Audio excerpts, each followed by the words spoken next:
네, 문재인 대통령이 차관급 12명에 대한 인사를 단행했습니다. 특히 이번 인사에선 이전 청와대 비서관 시절 다주택자로 퇴임했다가 다시 차관급으로 돌아온 경우가 있어 눈길을 끌고 있습니다. 네, 한편 내년 4월 서울과 부산시장 보궐선거 공천 여부를 결정할 민주당 전 당원 투표의 결과가 주목됩니다. 두 분과 함께 관련 내용들 짚어보겠습니다. 한상익 가천대 부교수, 박민식 전 국회의원 자리하셨습니다. 네, 어서 오십시오. 어서 오십시오. 네, 문재인 대통령이 12개 차관급 인사를 단행을 했는데요. 일단 이번 인사의 배경은 두 분을 어떻게 보고 계신지 들어보겠습니다. 교수님부터 말씀해 주시죠. 그 청와대 출신들을 전진 배치했다라는 것 제가 말씀하셨는데 보면은 세 분 다 산자, 국토, 그리고 금융위원회 중요한 부처들이에요. 한국판 뉴딜, 부동산 이런 것에 관계된 것인데 저는 여기 이분들을 차관으로 두는 걸 보면서 이 대통령의 국정 철학을 이해하는 사람들을 전면에 내세워서 이미 끝까지 국정을 손에서 놓지 않겠다라는 강한 의지가 좀 읽힙니다. 읽히고요. 그리고 앞으로도 차관 교체 수요가 있을 텐데 네. 국정을 끝까지 놓지 않겠다는 그런 의지가 개각도 그렇고 좀 보이지 않을까라는 생각이 듭니다. 이런 인사를 두고 이제 또 회전문 인사, 코드 인사 얘기는 나올 텐데 사실 문재인 정부 같은 경우에 사실 사람 풀이 그렇게 많지는 않아요. 국정 철학을 이해하는 풀이. 그러다 보니까 이런 일이 생기고 코드 인사 얘기 나왔지만 국정 철학 이해하지 않는 사람, 반대하는 사람을 쓸 수는 없는 거 아니겠습니까? 그런 걸 예상하고라도 이렇게 인사를 한 이유는 국정을 다잡는 데 강력한 의지를 보인 것이 아닌가. 저는 이렇게 해석을 하고 싶습니다. 그렇군요. 네, 이번 인사. 예, 어떻게 보십니까? 저는 언론이나 국민들이 이번 차관급 인사에 대해서 특별히 관심을 가질까. 뭐냐면은 뭔가 뚜렷한 스포트라이트를 받는 인물도 눈에 안 떠이고 또 뭔가 여기에 대한 메시지 같은 게 뭐냐 이런 데 대해서도 고개를 갸우뚱한다. 그리고 실제 대통령이 하는 인사의 그 순서를 보면은 보통은 이제 위에서부터 장관을 임명하고 그리고 이제 차관을 임명하고 이렇게 가야, 왜냐하면 차관을 임명할 때 새로운 장관의 의사를 반영할 수 있지 않습니까? 근데 지금 거꾸로 차관부터 임명하게 되면은 다음에 새로 들어오는 장관은 사실은 자기의 의사가 반영되지 않은 차관하고 같이 일을 하게 되니까 뭔가 이게 엉기는 것 아니냐라는 그런 생각도 들게 됩니다. 네, 두 분의 평가를 들어봤는데 이번 인사에서 이제 청와대 출신이었던 박진규, 윤성원 내정자 같은 경우에는 지난 7월에 2주택자였다는 점이 문제가 돼서 청와대를 떠났습니다. 이번에 사실 3개월 만에 차관으로 영전을 한 건데 물론 주택 매각하겠다라는 입장을 밝혔습니다만 좀 어떻게 보십니까? 좀 착잡한 게 어쩌다 고위공무원을 임용하는데 그 능력이나 인품보다 집을 몇 채 가지고 있느냐가 이게 핵심 주제가 되는 그런 시대가 됐는지 참 착잡합니다. 이 그만큼 부동산 문제가 이 국민들에게 중요한 문제이기 때문에 그럴 거고 이 주택 투기 문제가 또 이 국민의 감정에 주는 영향이 크기 때문일 거예요. 근데 사실 부동산 정책이라는 것은 임대 기간이 최소한 2년 정도 하고 이 새로 신규 공급하는데 4, 5년씩 걸립니다. 그래서 보통 부동산 정책은 한번 바꾸면 2, 3년 이상은 걸려요. 최소한. 그래서 다음 정부에 가서 이제 효과를 보게 되고 하는 건데 어쨌든 다 한 분은 팔았고 또 한 분은 이제 12월까지 다 등기 넘긴다고 하고 다른 분들도 마찬가지고 하니까 어쨌든 약속은 지킨 건데 다음 정부부터는 이런 것보다 역량이나 이게 되는 그런 일이 있기를 좀 바랍니다. 그냥 바랄 뿐이에요. 네, 다주택 여부보다 능력과 좀 성과로 평가가 되었으면 좋겠다라고 하셨습니다. 지금 교수님 정말 정확한 지적을 해주셨는데 국민들이 바라는 것은 청와대 수석이다 또 차관이다 집을 두 채 가지고 있나 이거보다는 집을 두 채 가지고 있다 하더라도 일반인들의 집값 그리고 전세값 안정시켜주면은 국민들이 아무 불만이 없을 거예요. 그런 정책적인 능력에 대해서 자신이 없기 때문에 오히려 정서적으로 접근을 하는 것 아니냐. 우리는 다 집이 한 채밖에 없는 사람들이다. 근데 실제 또 그렇지도 못했어요. 지난번에 민정수석이다 또 비서실장이다 얼마나 뭐 다주택자 다 처분한다고 약속해놓고 몇 개월 동안 그걸 지키지 못했지 않습니까? 그러니까 능력도 별로 그 신뢰를 못 주고 그리고 1주택이라는 약속도 못 지키고 이러니까 국민들이 이런 부동산 정책에 대해서 큰 불만을 가지게 되는 것 아니냐라는 생각을 합니다. 예, 이렇게 차관급 인사는 단행이 됐고 이제 박 전 의원님께서도 말씀해주신 것처럼 장관급 개각도 좀 초읽기에 들어갔다라는 분석도 나오고 있는 상황인데요. 그동안 이제 교체가 거론되고 있었던 외교부, 국토부, 교육부와 같은 이 현 정부 초대 장관들은 좀 유임하는 쪽으로 가닥이 잡히고 있는 것 같은데 어떻게 그 개각 시기 또 폭은 얼마나 보고 계십니까? 인사는 천기죠. 대통령만 알고 계실 겁니다. 네. 그런데 그 장관을 오래 쓰는 것과 바꾸는 건 장단점이 있어요. 오래 쓰면은 정책이 안정되고 그리고 이제 혼란도 좀 없고 하는 게 있지만 또 바꾸면은 뭔가 새로운 기운도 좀 불어넣고 심기일전하는 게 있거든요. 그래서 어느 장단점이 있는데 대통령께서 잘해서 계속 쓰시는 건지 잘할 때까지 쓰시는 건지 잘 모르겠습니다만 예. 외교 그리고 복지 여기는 너무 좀 오래됐다는 측면에서 좀 고민을 좀 하는 것 같아요. 청와대에서도. 그리고 뭐 선거 출마 얘기 나오는 분들도 계시지 않습니까? 그러니까 경제 분야의 중기부 장관이라든가 뭐 이래서 저는 12월 그 예산국회 끝나면 어느 정도 걔가 폭으로는 소폭이지만 예. 그 장관들 중량으로는 좀 중폭 있는 그런 개각이 있지 않을까 저는 조심스럽게 예상을 해봅니다. 그리고 국무총리께서도 뭐 얘기들이 나오고 해서 어느 정도는 있지 않을까. 이제 4년차, 5년차를 마감하는 과정에 그래서 한 서너 분 정도는 있지 않을까 하는 생각은 듭니다. 그래서 네. 아직 뭐 여러 가지 얘기가 나오고 있는데 예. 천기예요.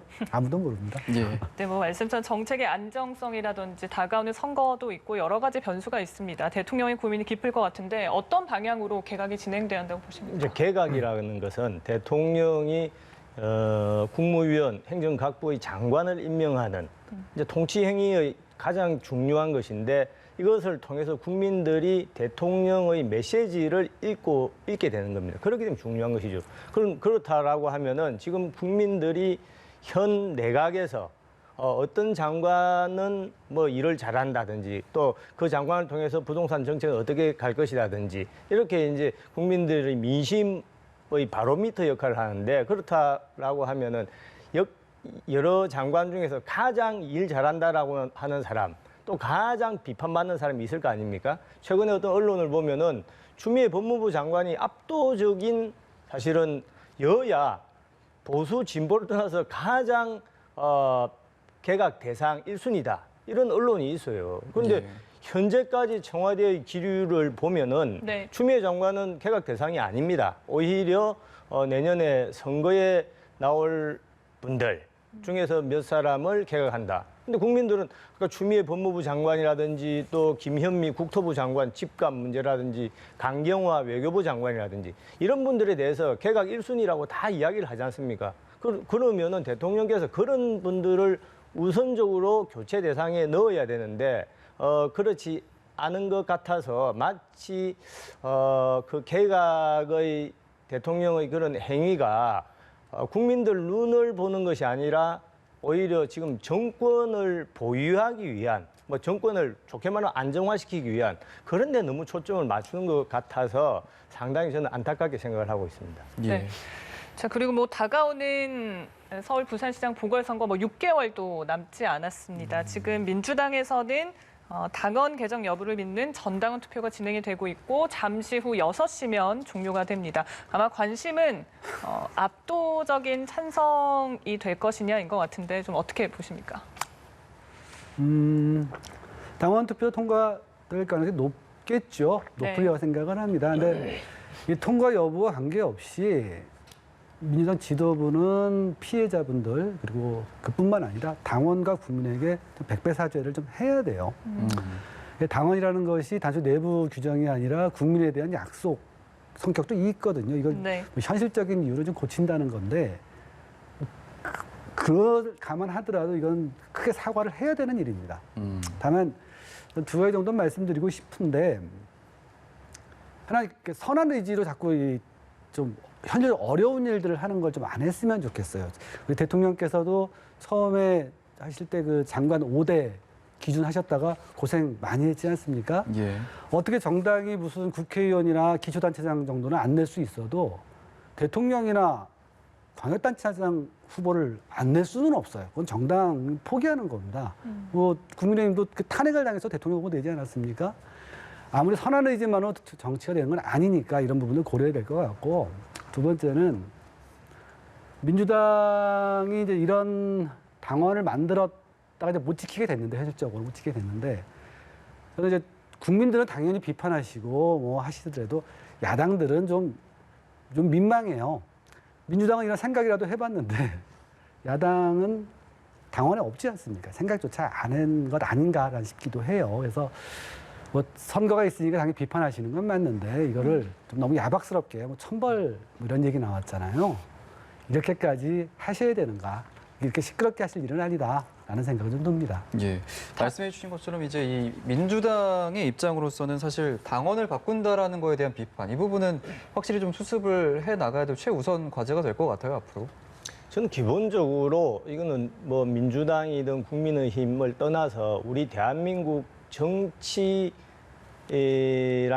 그 영역에서 엄청난 냉소주의를 촉발시킬 수가 있다. 많은 국민들이 야 정치인들은 결국 다 말 따로 행동 따로구나. 네. 지금 이거 보면은 사실은 2015년도에 지금 문재인 대통령이 당시 당 대표 때 이거 당헌을 바꾼 겁니다. 지금 말해서 우리가 만약에 잘못해서 보궐선거를 하게 되는 경우 그때는 결코 후보를 내지 않겠다. 그렇게 혁신안을 만들고 실제 또 고성 군수 그 재보궐선거 나갔을 때 새누리당을 엄청나게 비판을 했어요.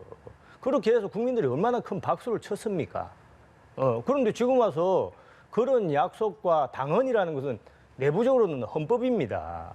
그걸 헌신짝처럼 바꾸니까 차라리 그렇게 아주 선한 나는 다르다라고 하는 그런 태도라도 안 보였어야지. 지금 얼마나 위선적이에요. 그래서 이런 것은 기본적으로 최소한의 그런 원칙을 어기는 것이기 때문에 사실은 저는 오늘 뭐 투표가 80%든지 90%든지 나오겠죠. 그렇지만은 대부분의 국민들은 집권 여당인 민주당의 태도에 대해서 엄청난 그런 불신을 가지게 될 것이고, 특히 이번 서울, 부산 재보궐선거는 아시다시피 다 권력자에 의한 성폭력 피해, 이것 때문에 발생한 것인데 그 피해자에 대한 최소한의 그런 사과, 얼마나 뭐 말은 많이 했습니까? 지금 우리 교수님도 뭐 진심으로 사과해야 된다는데 이런 행동을 하면은 그 아무리 입으로 100번 사과를 한다 한들 그것이 진정성이 있는 사과가 될 수가 없는 것이죠. 네, 두 분 모두 피해자에 대한 사과가 있어야 된다라고 말씀해 주셨는데, 일단 압도적인 찬성이 나오면 이낙연 대표에게 힘이 실릴 건 분명해 보입니다. 다만 동시에 또 부담도 되지 않겠습니까? 저는 힘보다도 부담일 것 같아요. 예, 부담. 이렇게 이제 제가 뭐 피해자분 뿐만 아니라 이제 당원, 국민에게 참 면목 없는 일을 하면서까지 공천을 한 거 아니겠습니까? 예.